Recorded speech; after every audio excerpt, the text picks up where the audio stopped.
नमस्कार शेतकरी मित्रांनो, क्रिश अपडेट या यूट्यूब चॅनलवर तुमचं स्वागत. तर शेतकरी मित्रांनो, देशात सरासरी 90% पर्जन्यमान ह्या वर्षी होणार आहे आणि पेरण्यांवर संकट येणार आहे. तर शेतकऱ्यांसाठी खूपच चिंताजनक अपडेट आलेले आहे. पाऊस तर कसलाही नाही ह्या वर्षी, सर्व जाणकारांचं मत आहे आणि विभागाचं पण मत आहे, हवामान विभागाचं, आणि आणखी कमी पावसाचा अंदाज दिलेला आहे. तर याविषयी सविस्तर माहिती आपण या व्हिडिओमध्ये माहिती पाहणार आहोत. तर शेतकरी मित्रांनो, तुम्ही जर पहिल्यांदा चॅनलवर आला असाल तर चॅनलला सबस्क्राईब करायला विसरू नका, जेणेकरून सर्व लेटेस्ट अपडेट तुम्हाला लवकरात लवकर या चॅनलवर मिळून जाईल. तर शेतकरी मित्रांनो, यंदा अल निनोचा मोसमी पावसावर मोठा परिणाम होणार आहे आणि 11 वर्षातील सर्वात कमी पाऊस पडण्याचा अंदाज हवामान विभागाने शुक्रवारी वर्तविला आहे. यंदाच्या हंगामात सरासरीच्या 90% पावसाची शक्यता वर्तवण्यात आली असून जूनमध्ये राज्यासह देशातील बहुतांश भागात सरासरीपेक्षा कमी पावसाची शक्यता असल्याने पेरण्या रखडणार असून अन्नधान्याच्या किमतीवर परिणाम होऊ शकतो. पश्चिम आशियातील युद्धामुळे आधीच महागाईचे संकट निर्माण झाले असतानाच कमी पावसामुळे हे संकट अधिक तीव्र होण्याची शक्यता आहे. भारतीय हवामानशास्त्र विभागाकडून दुसऱ्या टप्प्यातील सुधारित अंदाज शुक्रवारी जाहीर करण्यात आले आणि त्यात दीर्घकालीन अंदाज म्हणजेच जून ते सप्टेंबर या महिन्यात पर्जन्यमान कसे असेल हे स्पष्ट करण्यात आले आहे. देशात यंदाच्या मोसमी पावसाचा हंगाम दीर्घकालीन सरासरीपेक्षा कमी म्हणजे सरासरी 90% पावसाचा अंदाज व्यक्त करण्यात आला आहे.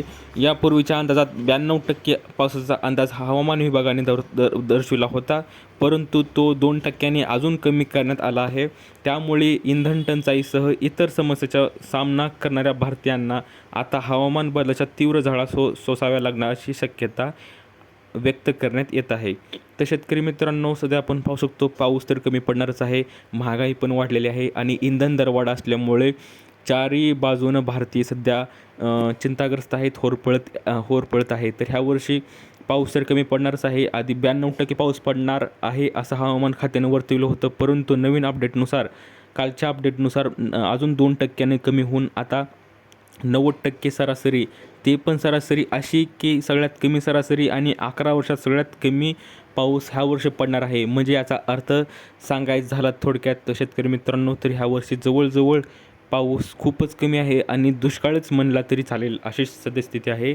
आणि मध्य भारतातील मान्सूनच्या दृष्टीने सर्वात महत्त्वाच्या पावसाचा पट्टा मान्सून कोर झोन, जो शेतीसाठी अत्यंत महत्त्वाचा मानला जातो, या प्रदेशातही सरासरीपेक्षा कमी म्हणजे 94% पाऊस होईल असं वर्तवलं आहे.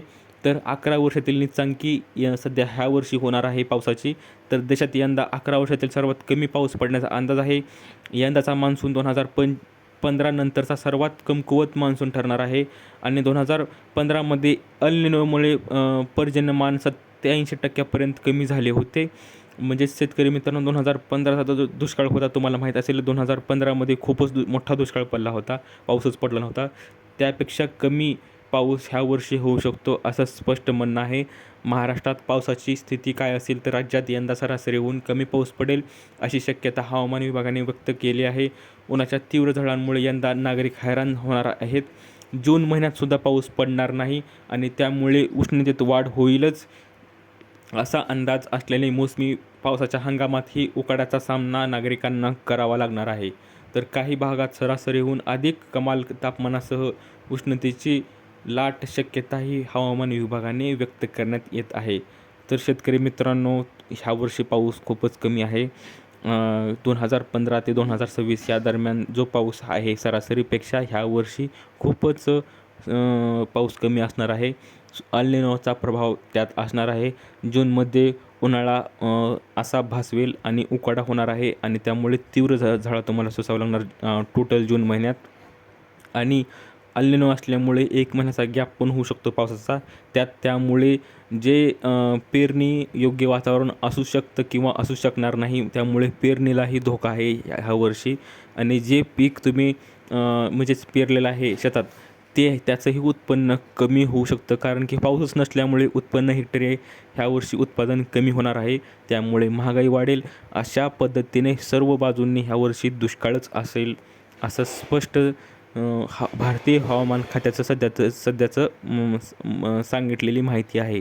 तर शेतकरी मित्रांनो, अशी ही अपडेट होती. दिलेली माहिती समजली असेल ती व्हिडिओला लाईक करा जास्तीत जास्त शेअर करा आणि अशाच अपडेटसाठी चॅनलला सबस्क्राईब करायला विसरू नका. तर भेटूया पुढच्या व्हिडिओमध्ये अशीच एक अपडेट घेऊन. तोपर्यंत धन्यवाद.